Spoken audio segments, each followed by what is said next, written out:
पंडित जी भोजन करने बैठे तो सामने थाली पंडितानी ने दाल चावल साग रोटी रखी होगी, अचार वगैरह।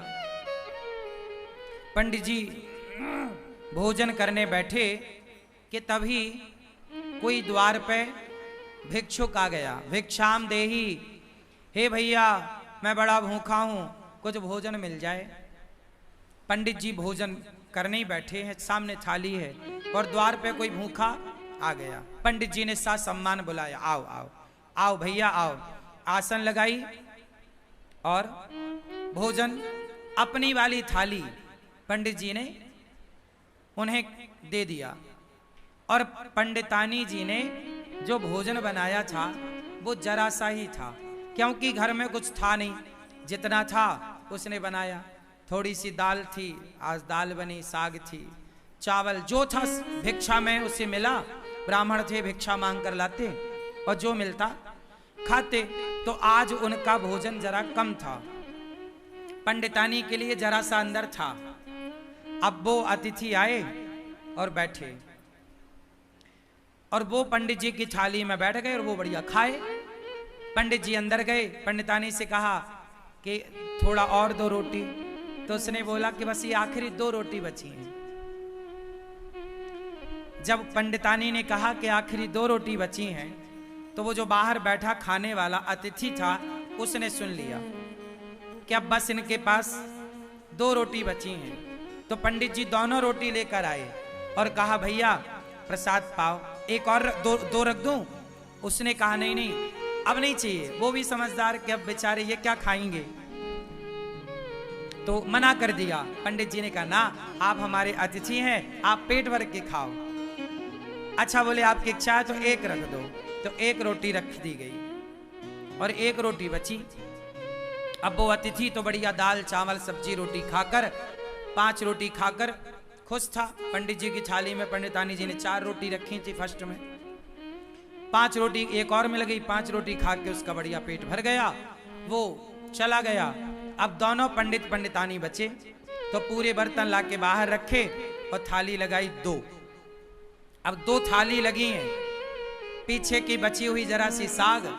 अब आप जानते हैं दाल बची तो क्या बची होगी, जरा कटोरी आधी कटोरी। अब उसमें दोनों लोगों ने थाली अपनी पंडित पंडितानी ने तैयार करी और रोटी थी 1। तो आधी रोटी पंडित जी ने रखा, आधी रोटी पंडितानी जी ने रखी। और चावल जरा सा रहा होगा तो थोड़ा सा चावल आधा आधा उन्होंने रखा और उन्होंने प्रसाद पाया। अब ये सोचो कि आधी रोटी में क्या पेट भरता है, दिन भर से आदमी कुछ नहीं खाया, शाम को भी कुछ नहीं मिलना, एक ही बार खाना है और नाश्ता भी कुछ नहीं हुआ, आधी रोटी मिली। तो आधी रोटी खाई पंडित जी ने, जरा सा चावल पंडितानी जी ने खाए। अब पंडित जी ने जैसे ही भोजन किया आधी रोटी का और जरा से चावल का और खा के ना उन्होंने हाथ धुले। तो उनके हाथ का जो धुलने का पानी था वो पहले के लोग ना आंगन में बाहर जाके हाथ धुलते थे, थाली में हाथ धुलने की परंपरा नहीं थी। आज भी हम लोग थाली में हाथ नहीं धुलते, आप लोग खाते हो थाली में हाथ निचोड़ देते हो, ये गलत परंपरा है। हाथ कभी थाली में नहीं धुलना चाहिए। थाली को खा लो, मतलब दाल चावल सब्जी रोटी एक एक दाना खा लो और थाली को धुलो, थाली पे हाथ मत धुलो। पंडित जी बाहर हाथ धुलने गए तो जहां उन्होंने हाथ धुला वहां एक छोटा पेड़ था। वहां पेड़ के पास ना एक नेवला था। क्या था? नेवला। सांप और नेवले की लड़ाई होती है ना, तो नेवला जीतता है, वो नेवला था। तो नेवला के पूंछ की तरफ पंडित जी के हाथ का धुलने का पानी गिरा और वो नेवले की पूंछ गीली हो गई। आधा पीछे का हिस्सा, पूंछ का हिस्सा गीला हुआ और जैसे ही पूंछ पे पानी गिरा उसके पूंछ का रंग सोने जैसा हो गया, सुनहरा।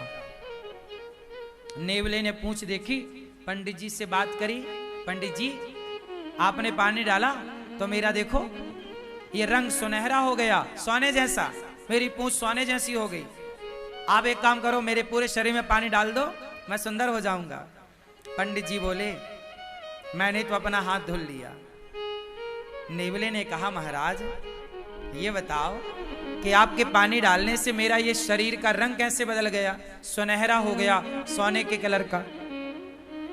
अब मुझे पूरा शरीर सोने का करना है, पूरा शरीर सोने की तरह चमके मेरा। आधा हो गया मेरा, आधा बताओ कैसे होगा। कल मैं आऊं, आप मेरे ऊपर फिर हाथ धुल देना। पंडित जी बोले नहीं, अब तुम जाओ धर्मराज युधिष्ठिर के राज्य में। धर्मराज युधिष्ठिर यज्ञ कर रहे हैं, उस यज्ञ में ब्राह्मण लोग भोजन कर रहे हैं। जाओ, जहां ब्राह्मण लोग भोजन करके हाथ धुलेंगे, धर्मराज युधिष्ठिर सबको अन्नदान कर रहे हैं, बहुत बड़ा यज्ञ हो रहा है।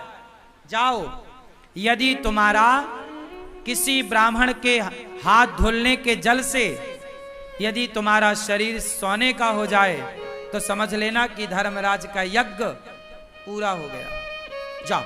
अब वो नेवला बड़ा खुश धर्मराज युधिष्ठिर के राज्य में पहुंचा और जहां सारे ब्राह्मण भोजन करते और पानी से हाथ धुलते, एक अलग जगह पर नेवला जाके वहीं बैठ गया। हजारों नहीं लाखों ब्राह्मणों ने हाथ धुले, हजारों नहीं लाखों लोगों ने प्रसाद पाया, लेकिन नेवले का रंग सुनहरा नहीं हुआ। अब जब सारे ब्राह्मण खाए, दक्षिणा ले लेके चले गए, तो धर्मराज युधिष्ठिर बोले देखो, अर्जुन बोले कि देखो अब राजाओं की एक सभा लगी। उस राजाओं की सभा में अर्जुन ने बोला, भीम भैया ने बोला, देखो आज तक के इतिहास में इतना बड़ा अन्नदान जितना बड़ा धर्मराज युधिष्ठिर ने किया, जितना बड़ा यज्ञ युधिष्ठिर ने किया, आज तक किसी ने नहीं किया। इतना बड़ा यज्ञ किसी ने नहीं किया, इतना बड़ा अन्नदान किसी ने नहीं किया, इतना सारा सोना चांदी हीरा मोती दान दिया युधिष्ठिर जी ने। तब नेवला बोल पड़ा, नेवला, ए भीम चुप रह।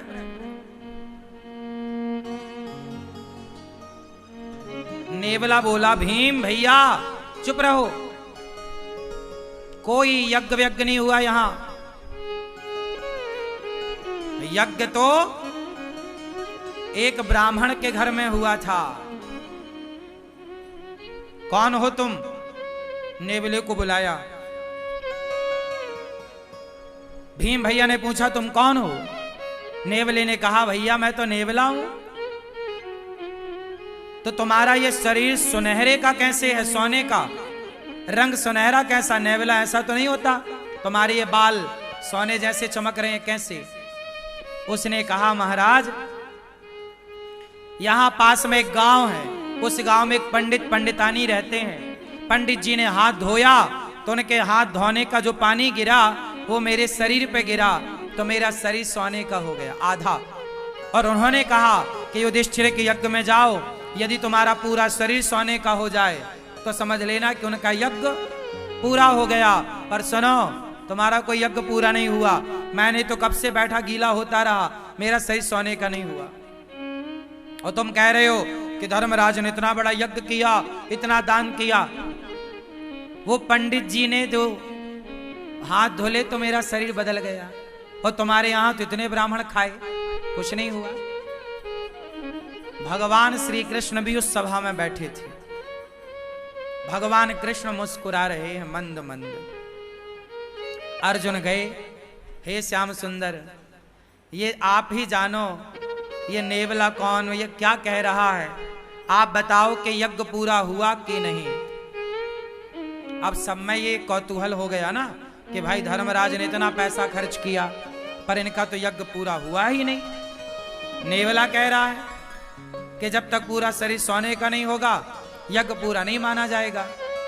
अब श्री कृष्ण से जब कहा गया तब भगवान श्री कृष्ण ने कहा कि सुनो, अभी आपका यज्ञ पूरा नहीं हुआ, इसलिए इसका शरीर सोने का नहीं हुआ। हो जाएगा पूरा तो इसका शरीर निश्चित सोने का होगा। अर्जुन